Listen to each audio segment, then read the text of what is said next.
Actively managing your personal brand is critical if you want to make a significant impact in the areas of your life important to you.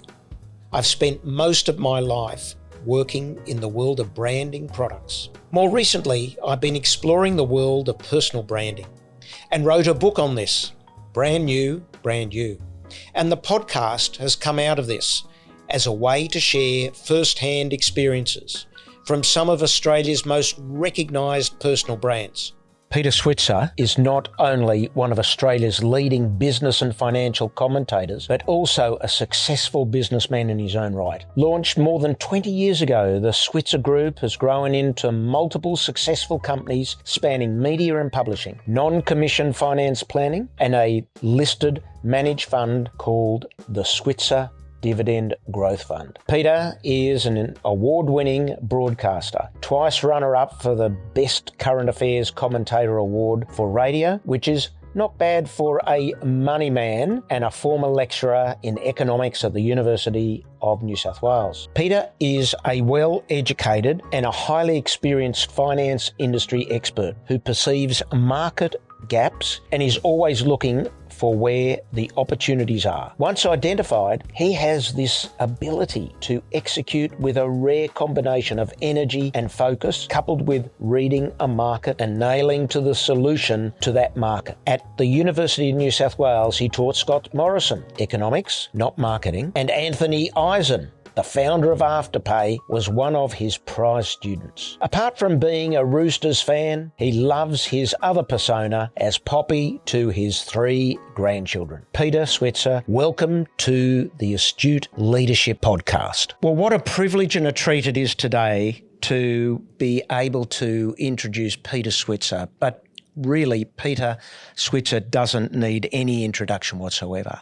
I would really like to say thank you, Peter, and at the same time start by really discussing the fact that you are an icon in the industry. You have had so many different strings to your bow.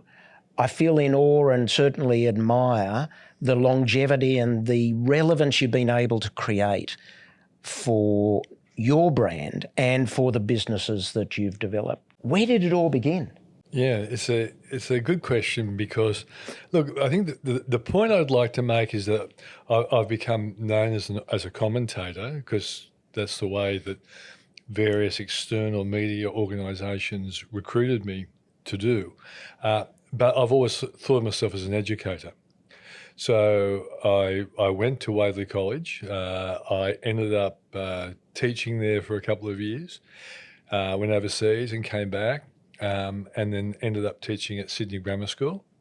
And at the same time, I completed my master's and became a tutor at the University of New South Wales.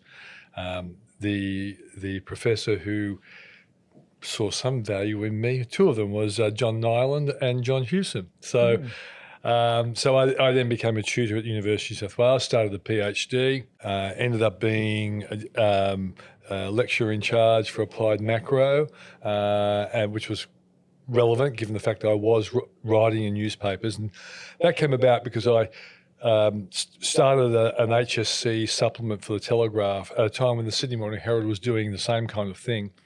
And I'd left teaching. I was now tutoring at University of New South Wales. And you'll love this. My son was very young. My wife went back to teaching so we could live on a tutor's wage doing a PhD, because when I was at Sydney Grammar School, the wage was very good, but going to a tutor's wage was less. And Maureen was destined to be a lawyer, but she sacrificed her life to go back to St Catherine's and teach there for a while. And while I was looking after my son, because university tutors don't work 5 days a week, I went to my mother-in-law's, got my son, took him for a swim, tried to put him to sleep. He wouldn't go to sleep. And eventually I got him down. And I read that about the HSC and Sydney Morning Herald. So I rang the Telegraph. The telephonist put me straight through to the editor, and he picked up the phone. So I was able to do a pitch like that. Anyone tries to do that nowadays, get through to an editor. Yeah. And he liked the idea of it, came in, so we did a supplement. After a few years of doing that, he asked me to write on Wednesdays against Ross Gittins, basically talking about economics and all that sort of stuff, which was a follow-on for the teachers and students who'd probably picked up the supplement. And then David White, who was the news director at Triple M in the days of Doug Mulray rating well over 20%. 1 in 5 Sydney-siders were listening to Triple M in those days. He asked me to help him with a documentary, which he was doing in September of '87, called Are We Living on Borrowed Time? And White had already won a Walkley Award for identifying a potential problem for society called AIDS, which a lot of people weren't aware of at the time. And he ended up getting a Walkley Award, which is unusual for an FM station to win a news Walkley Award. So David was very much a visionary, and he was perceiving there was going to be a problem with the growing indebtedness, and you would remember what it was like in the 80s in Australia. Very tough. Yeah. Yep. Anyway, so in the middle of this documentary, by the way, he asked me how much money I would like to do to help him. I said, look, I've always wanted to work in radio, so anything I learn on the job will be great. In the middle of making that documentary, the stock market crashed. And there was since the Great Depression, it was the biggest stock market crash. And the world was quite rattled by the whole thing. And you might remember Max Walsh and Richard Carlton used to have a program on the ABC called The Car Wash. Yes. And that went on for probably 3 weeks of pain related to this crash. And in the end, I ended up working on Triple M for about 3 weeks. And then David White said that they're going to offer you a contract to do this on a regular basis. And by the way, I've got to throw in, part of my opportunity and my business came from Paul Keating. And I once wrote a story how Paul Keating created the business I had to have, because deregulation created so many problems, so many questions to answer, and being an educator, I was able to actually answer those questions. So what happened then was, even though I was promised a contract, they were slow in doing it. And it was at a time when John Laws had left 2GB.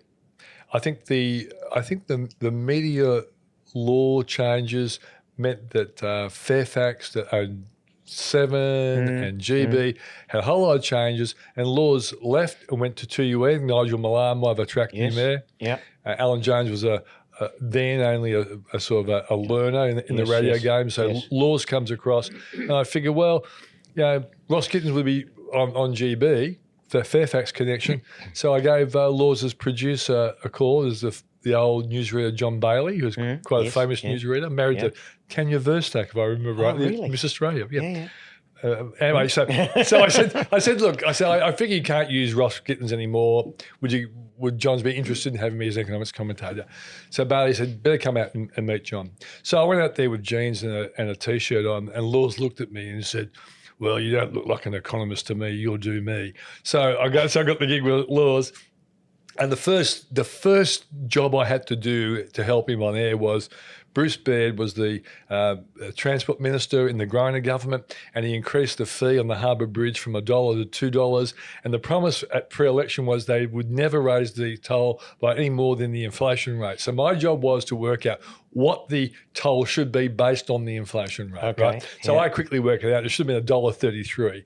So John Laws gets me on the line. I'm on the phone. We had phones in those days.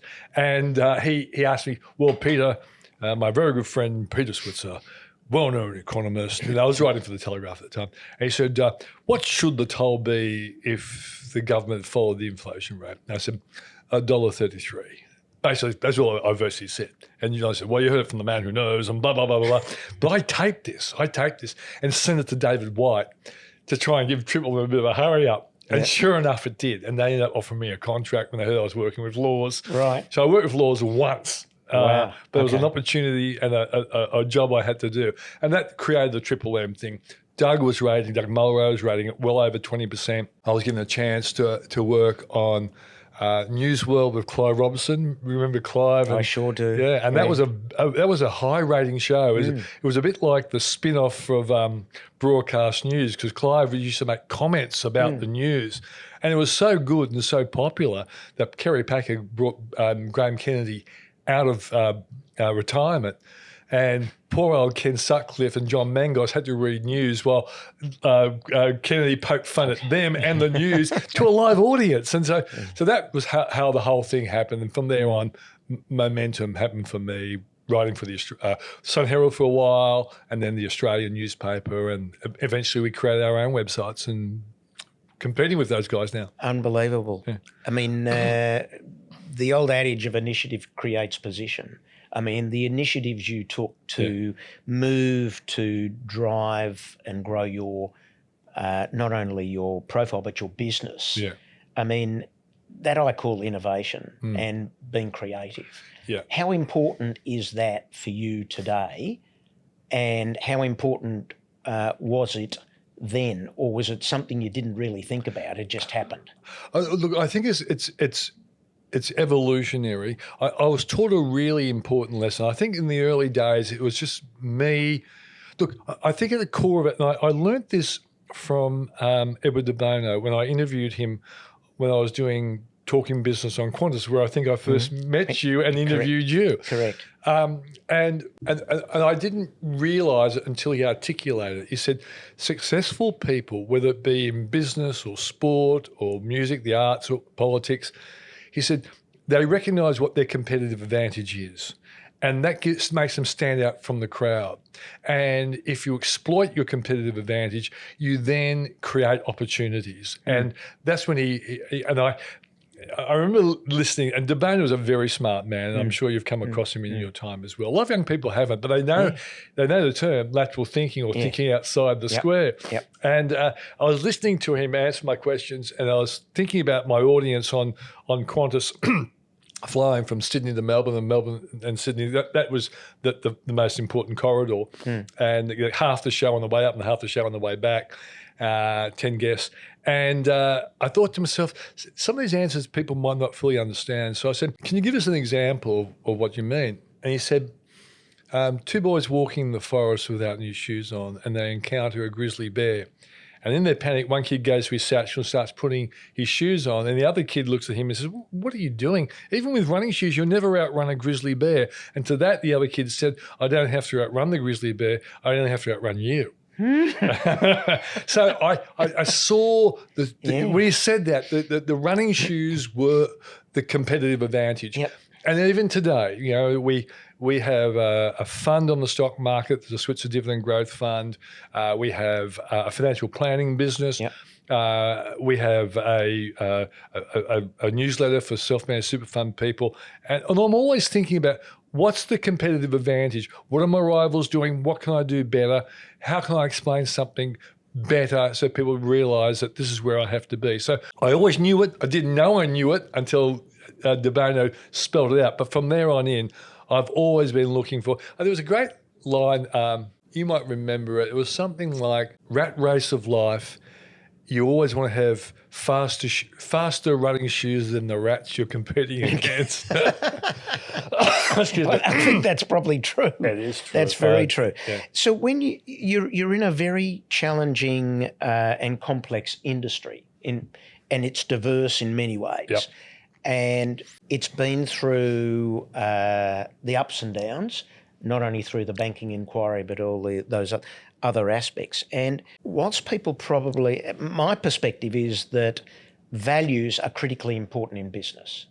And some people get mixed up between values and value, yep. As in terms of dollars and cents, yep. Versus the values to operate. Yep. Have you struck or been challenged by this position where you have to balance values in your industry? Because, you know, trust and credibility, yeah. And longevity are very important to not only the industry, but I guess to you as a business operator. If we betrayed our values so our business becomes more valuable in terms of revenue and profit, that would actually pollute the brand and ultimately ruin the value of the business. Now, we've always been aware of that. And there's only been one incidence where a media organisation inferred that I hadn't been true to my values. Because when we started our financial planning business, we charged flat dollar fees, and we rebated all commissions. And at a time when commissions were big for financial advisors, but I knew I couldn't be out there in the media even criticising financial planners unless I was at least doing it the right way. But we once had we often have, particularly before COVID, we used to have about 14 or 15 investment conferences around the country, and various businesses, and they were usually well-known ones, AMP, CBA, Macquarie, people that would present to an audience that were either subscribers to mine or listeners or viewers or whatever. And I would always, and because Paul Rico was my business partner, Paul was the guy who started ComSec, and he's been a banker and he knows what risk management is. Every presenter was always, it was explained that we weren't endorsing the product talking about. We always gave the audience a chance to ask questions of them, but we made the point that there's a lot of risk with any financial product, so you have to be totally aware of it. But one of the companies in question got into trouble with ASIC, and a media organisation wanted to say that we'd been spruiking. And I hate that word, spruiking, because spruiking is unfairly used. If I'd come out and say, this is a good organisation and you should think about investing in it, well, that's spruiking. But if you say, look, this is a relatively high risk, this is exactly what we said, a relatively high risk investment, it's paying much better than term deposits. Term deposits were at 1% at the time. They were offering 6 or 7%. I said, by definition, it's a high risk. But the reporter who wrote the story, A, wasn't at the conference, and B, was not really interested even to find out whether we'd actually warned the audience. Happily, no one in the audience ever come back and tried to sue us. But I hated the fact that a brand name that I had lost money on because I was charging flat dollar fees. Lost money because I wasn't getting commissions from insurance companies and all that sort of stuff. In fact, when I tried to stop insurance companies rebating me as a financial advisor, they said, you can't do it. So we had to get it and then give it back to the client. That's the only way we could do it. But that cost us money to do that. And all that sort of stuff. So that's the only time I've been annoyed that, and like, I know in the media sometimes you make mistakes. You make judgment calls and you were wrong. I just would have preferred that the word spruiking wasn't. If they said that their business was at our conference, I would have preferred them to say, and people were warned that it was a higher risk a product, but that's like the fast lane. But coming back to what you asked me, the question, values have been really important, and I know I've lost money because of it, but I've gained longevity because of it. And have you ever had a situation where your values have been tested and you've had to really make a decision one way or the other, where you've been really... well, I've never done ads, so that was one thing. I won't do ads, and that's a safe way of doing it. But I think indirectly, like for example, when I had the Sky Business program, there would have been advertisers on the Sky News program, and there could have been advertisers on our website, because at one stage, we actually, when the internet started, you couldn't get people to subscribe, so advertising was the only way to do it. And I had a bit of a conflict in the sense that, imagine, say, for example, Macquarie advertised on our website a product, and I'm interviewing people from BT, UBS, all their rivals, but not interviewing them. So they would say, well, hang on, we support you, we support you, and we're being left out for conflict of interest reasons. And so, in the end, I would have to say, look, these guys advertise on our website, but this person actually is an expert on the subject, and therefore I'm talking to him. So there was always something I had to deal with, but I thought it was totally unfair to punish someone who supported us purely because they'd supported us. So that was one thing I had to deal with, but we go around it. And that's a big challenge today, I think, in the media. And I'm sure in your situation, being on so many different mediums, channels, etc., the messaging is absolutely critical. And it sometimes doesn't matter how pure or how clean and whiter than white you are in everything you say, someone will take it out of context. Correct. And sometimes to answer a criticism based on a false assumption, that's really hard to unwind it. You know, particularly if the message that first gets out there is wrong. And have you had that situation? Once. Yeah. Once is pretty good in many decades. That's right. Once, and that was the issue I was talking to you about before. Yeah. That's the only time. Because as an educator, and being a financial planner as well, when you're talking to 800 people at a conference, and someone, and by the way, this particular company played a tape, a video of a very well-known financial commentator who was actually praising this business and said, he actually said, "You're like a bank." And I was staggered that this guy would say it, who I know really well. And I actually said to the audience, no. He said, it's like a bank, but it's not a bank. And that means it hasn't got the government guarantee on the term deposit. Yeah. But the business in question was doing so well, it was like a bank. Yeah. But it wasn't a bank. No. And by the way, the person who said it wasn't saying it as an endorsement. He was actually interviewing like you were. Sure. And it was a throwaway line, but the company itself saw this as a fantastic endorsement. Yes. And it really wasn't an endorsement, but by someone hearing it, they might have thought it was. That's why they made it clear. A, because he was a friend of mine who said it, and B, because I didn't want the audience to say, so-and-so is a really well-known financial commentator who we trust, and he's saying that, so therefore it must be like it. So I've always been mindful of that, without a doubt. Within your organisation, you're not a public entity, it's private. Yep. Do you think of course, the fund, Switzer Dividend Growth Fund, is inside another public company. Yeah. But in terms of your group, the Switzer Group, you are in control of your own destiny in terms of not open to the stock market, in terms of being pressured and pushed from pillar.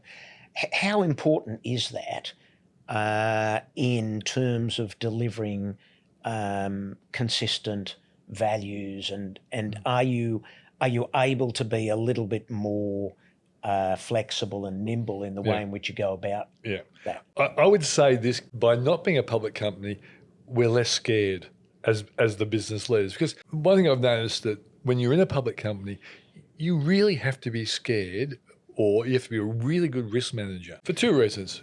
The people who invest in your company deserve to know what's going on, and you can't do anything really unusual. But also the media's watching you as well, because that's their job as well, to make sure companies are behaving themselves. So by being private, you can take relative risks.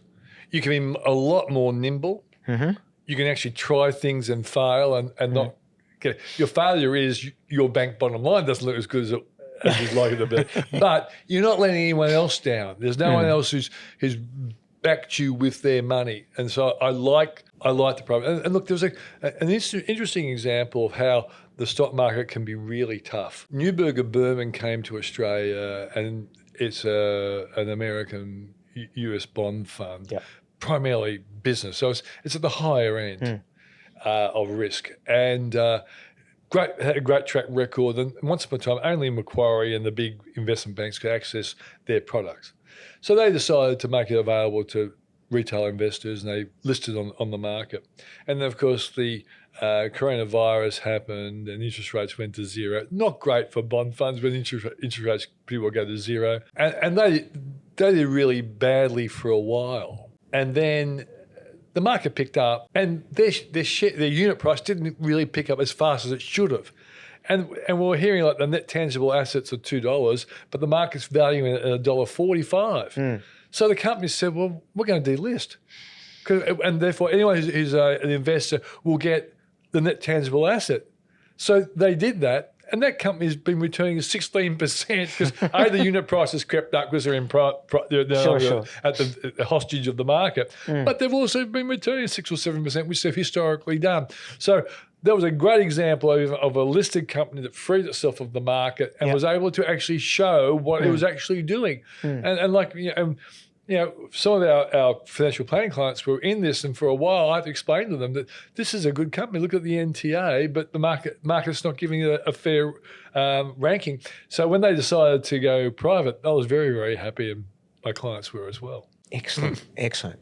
Now, it's just always puzzled me that with public companies, the cultures are quite different, and that plays also at the dynamics and leaves things open for values to be challenged, and it can bring about some very unpleasant behaviours because they're always trying to hit the next quarter's results. And well, fortunately, we're half yearly. The US are quarterly.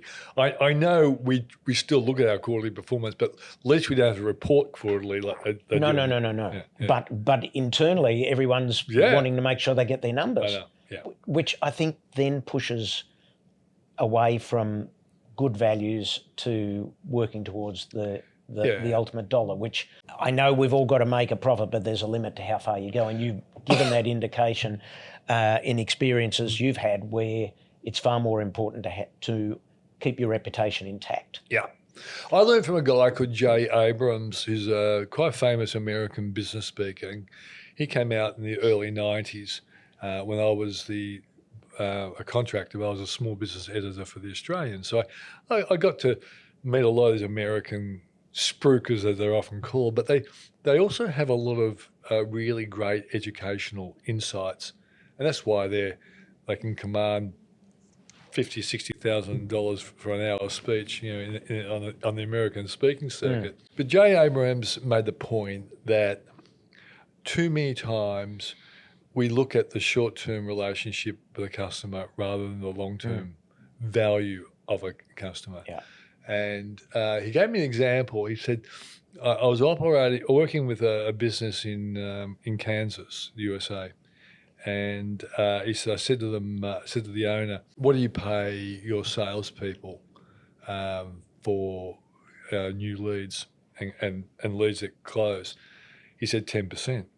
He said, "Well," I said to the guy, "What's the most important sale they make?" And the guy thought for a moment. He said, "Well, if they do 20 sales, fantastic." He said, "But I guess if they don't make the first, there's very little chance they're going to make the 20th.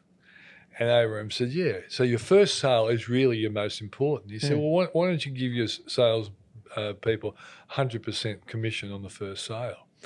And the guy just could not believe the suggestion. He did it. He trialed it. And his business improved 66% in half a year. Right? Now, I've shared that. I've done speeches in Australia, that story. I remember one guy coming up to me, it was in Geelong, or I remember exactly where it was. He said, "I've never thought of the value of the first sale and the long-term relationship. I've always fought for my staff to look after our customers so we get those long-term relationships." He said, "But listening to you, I thought, I'm going to give my guys 33% of the first sale rather than 10. They'll love that. And I'll say to them, if you make the 10th one, I'll give you another 33%. And if you get the 20th one, I'll give you another." He said, "That is something I think will really work, and they'll keep them looking after the customer to try and get that 33%. Yep. And I think that's what I've learned over the years, is that if you hang out with the right people, you get these insights that you wouldn't, they make common sense, but you don't think about it unless you've had exposure to these great business legends, thinkers, and business builders. People like Jerry Harvey and Mark Bouris and John Simon. Over the years, I've interviewed them. Like Mark and John were nobodies in the early 90s, but they became somebodies, and they learnt stuff about business.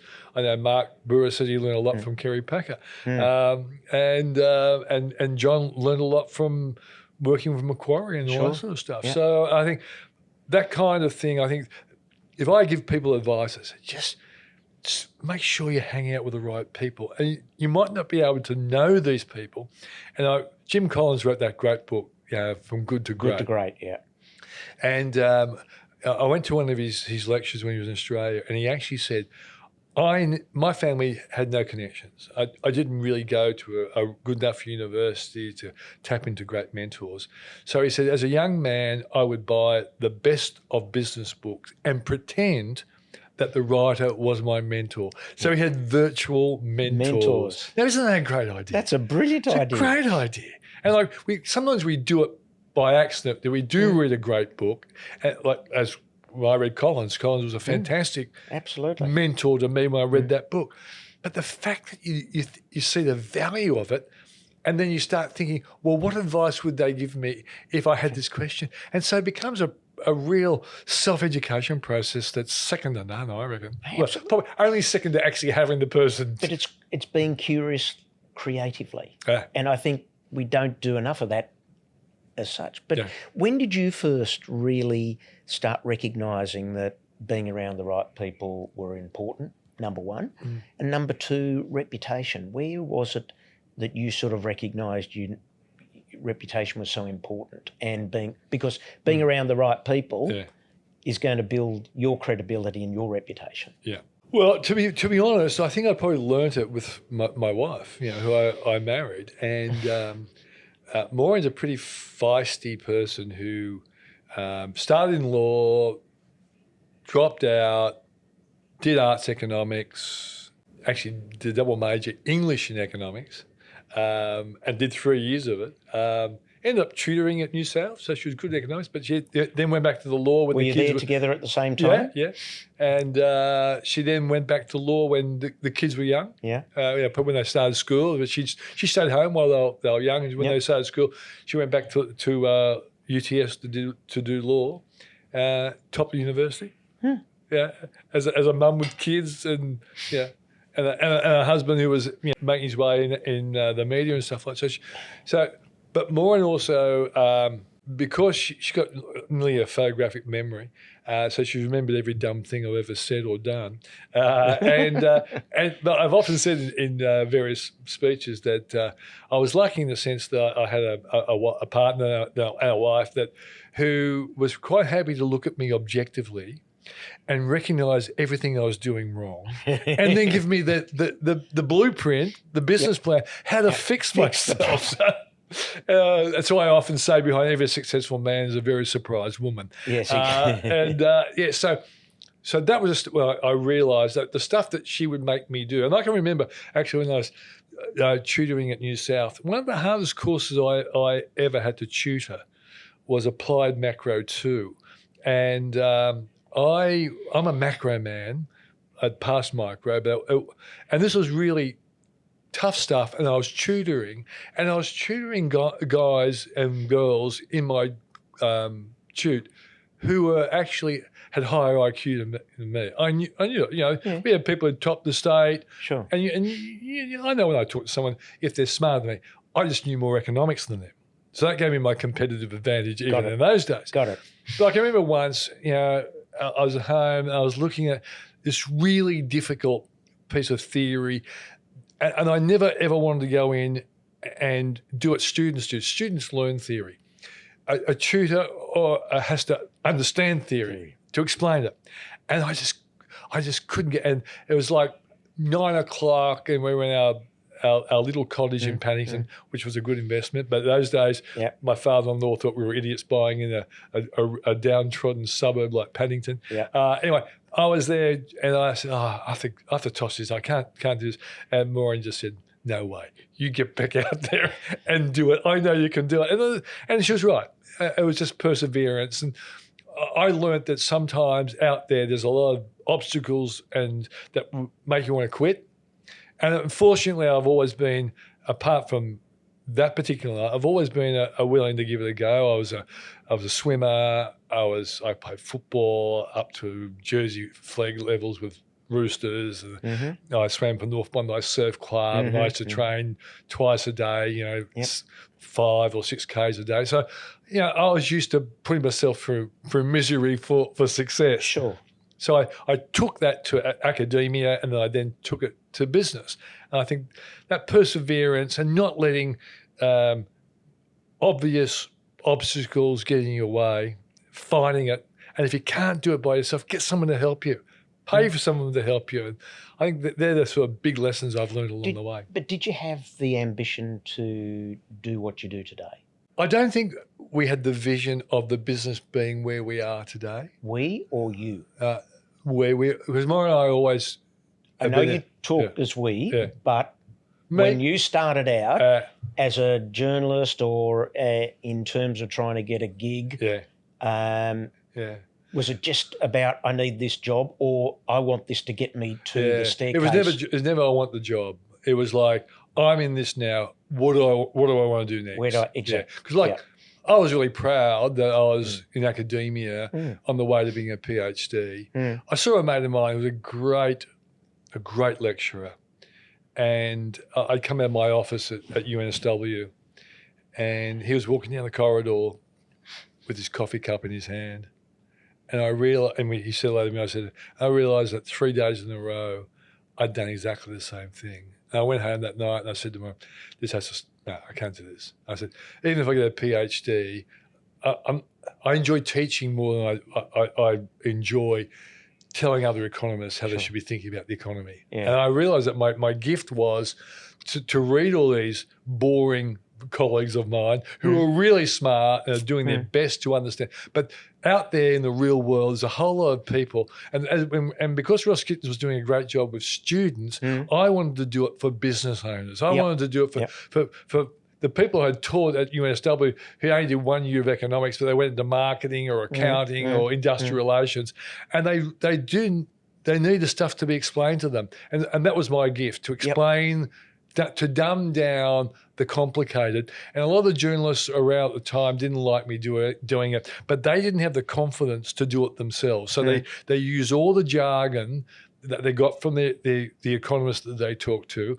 And it meant that, sure, that really smart guys at the end of town and Macquarie and smart guys like you, Gary, you probably understood it. But there's a whole lot of really competent small business owners, middle management executives, mortgage brokers, real estate agents, all these sort of people, insurance brokers, all these people needed someone to say, if this doesn't change, interest rates are going to go up and unemployment's going to go up, your business is going to be threatened, your job will be threatened, and all that sort of stuff. And that's the kind of role that people like Ross Kittens and myself have played over the years, Ross Greenwood as well. And those sort of people have done that.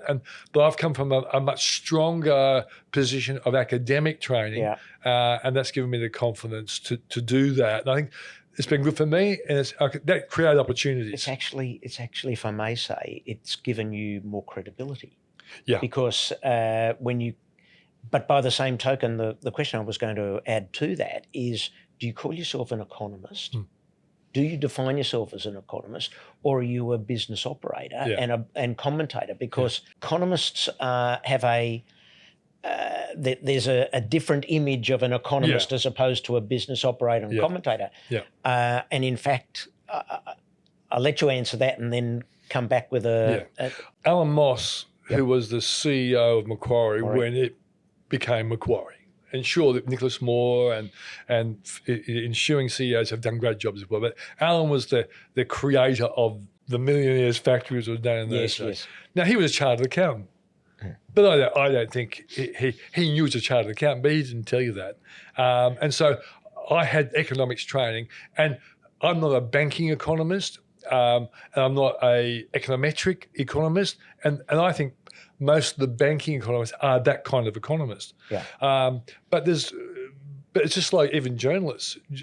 You can call yourself a journalist with no training whatsoever. If you act as a journalist and you've got credibility in that space, you can call yourself a journalist. Well, I'm an academic economist. But that's not the way you present your brand and reputation as. No.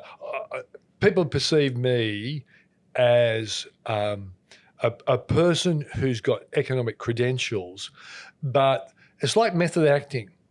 Like when I do a speech to a room full of mortgage brokers or accountants, I remember once lecturing at the Institute of Chartered Accountants in Adelaide.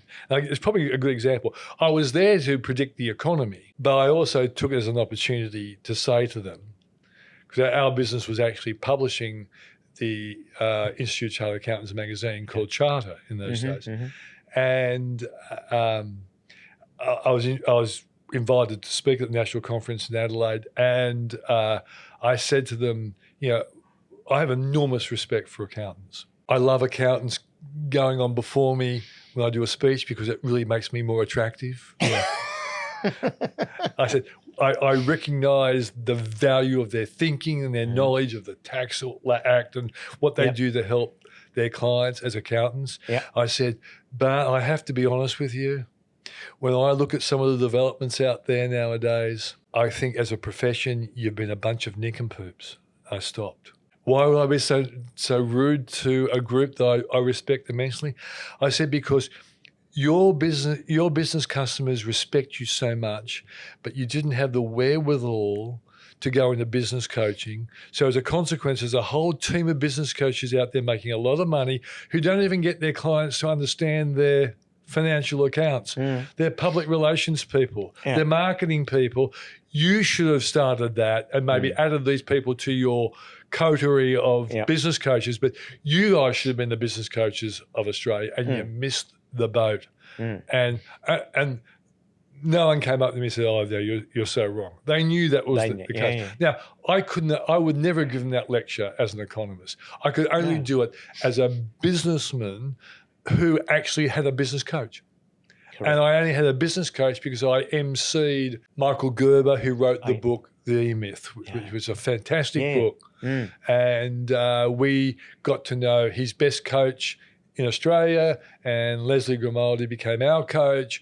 And we as a family, as a business family, learned a lot from committing to learning stuff about how to create a better business. And I think, so that's my point of difference. I don't deny my background, but there's been a whole lot of building blocks to create the Switzer of today. Absolutely. And one other aspect of that is when you refer to John Galbraith and his views of the world and his... you actually are building, in my view, more credibility, but only you can use that. Another commentator couldn't talk about it because they wouldn't have studied Galbraith in the sense of the credibility. They might have read it, but it's another thing to... And Galbraith was a real practical economist. I think he might have been Secretary of War or munition supplies during World War II. He was around that time, Yeah, and of course the book, The Age of Uncertainty, is one of the best books you could ever read about if you understand the history of economies. I actually had the opportunity to actually interview him. Oh, really? Okay. Yeah, so during the 87 crash, David White was able to track him down, and he set the interview up for me.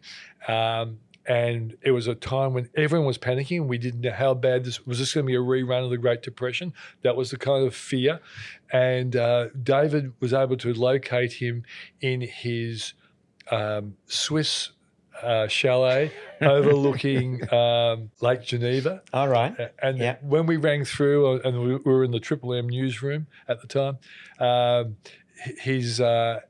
his Mexican housekeeper answered it, and I said, we've got an appointment to talk to Dr. Galbraith, and she said, okay, what is your name? I said, Peter Switzer. She said, I'll go, and she's like, Miss, Dr. Galbraith, beautiful Mexican voice. And so she calls him, and then he comes up, really deep voice he had, and he said, good morning, Peter. Well, it would have been good night because it's a different time zone, of course. He was in Switzerland. And we talked and pleasant for a while. I said, look, the question I have to ask you, Dr. Galbraith, is what do you think is going to happen? Is this going to be a Great Depression? And to this day, it's one of the most memorable quotes. He said, Peter, he said, there are those out there with experience who say they don't know. He said, then there are those poor fellows out there who don't know they don't know. Which I thought was fantastic, and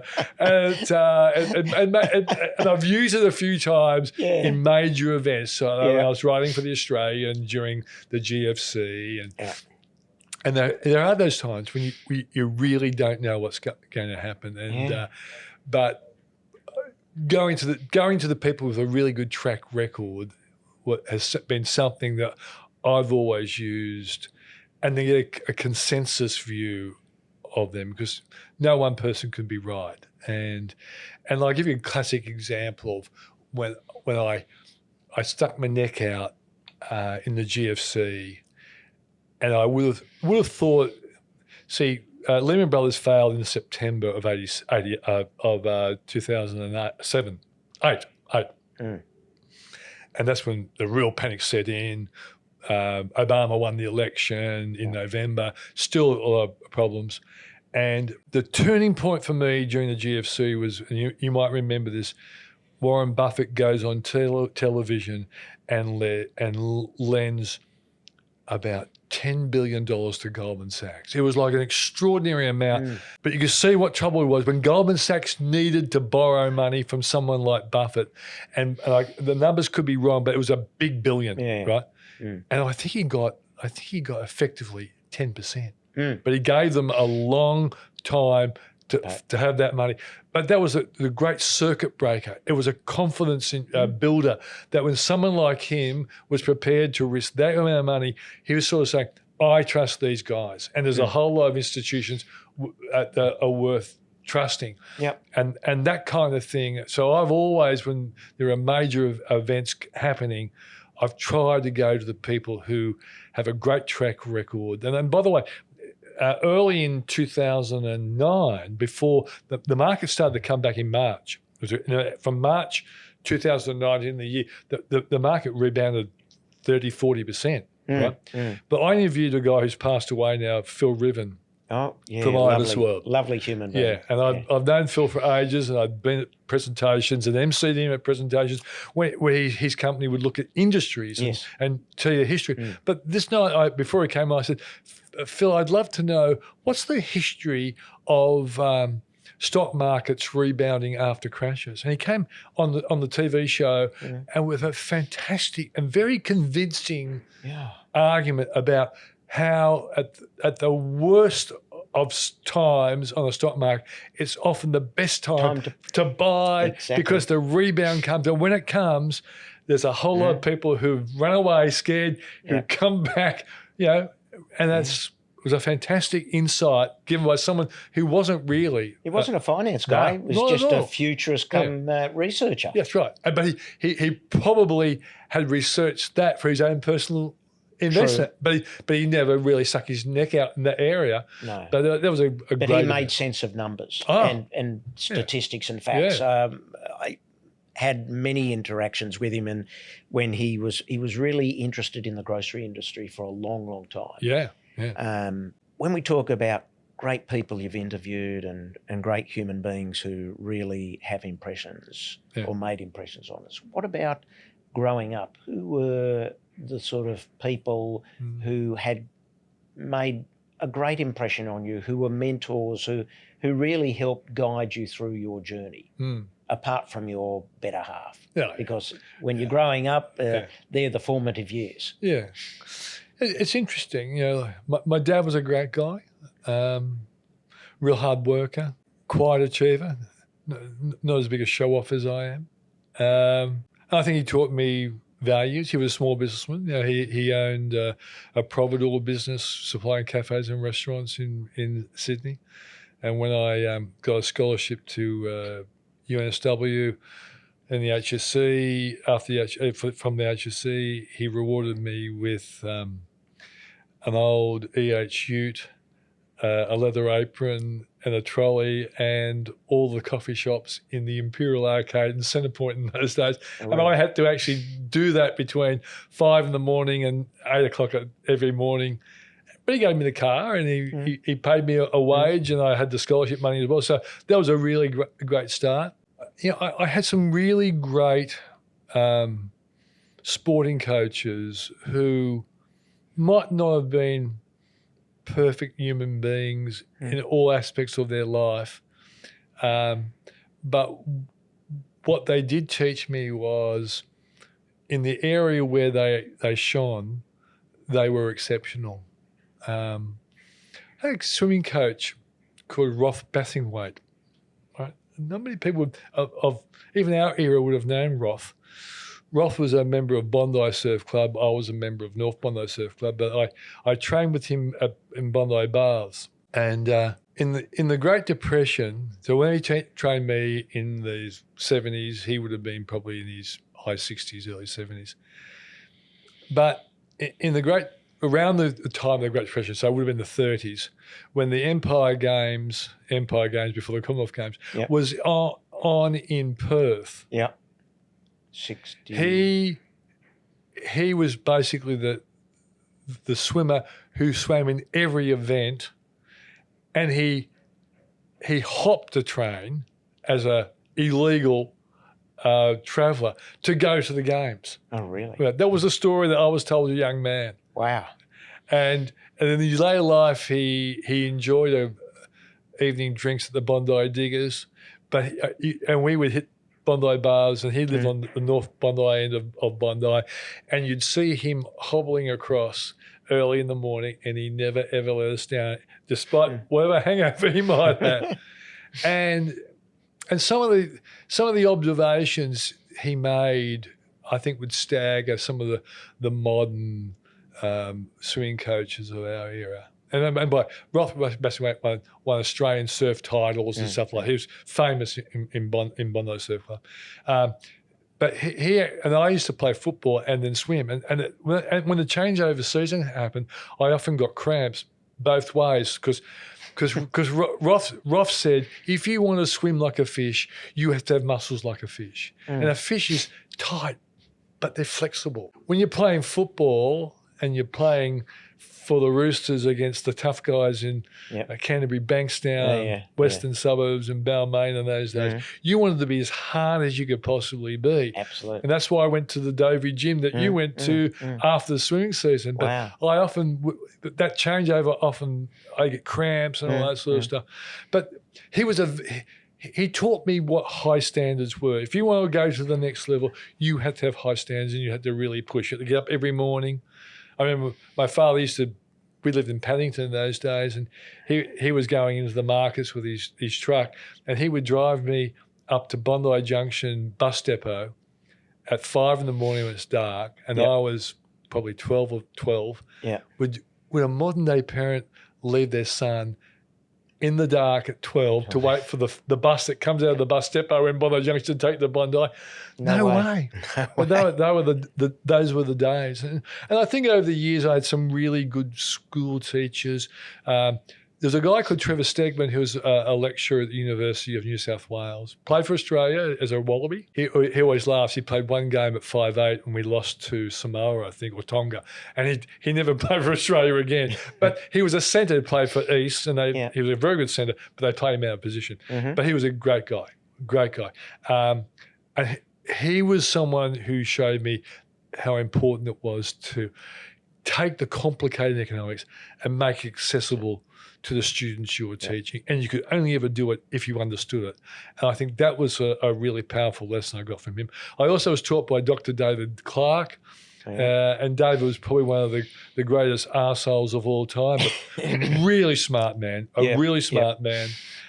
We had a few arguments in our time. As a student, I criticised Karl Marx, and he said to me, do you seriously believe a man who spent most of his life in the British Museum analysing the history of mankind could be criticised by someone like you with about 10 minutes worth of analysis, if you're lucky? It was a fantastic put down,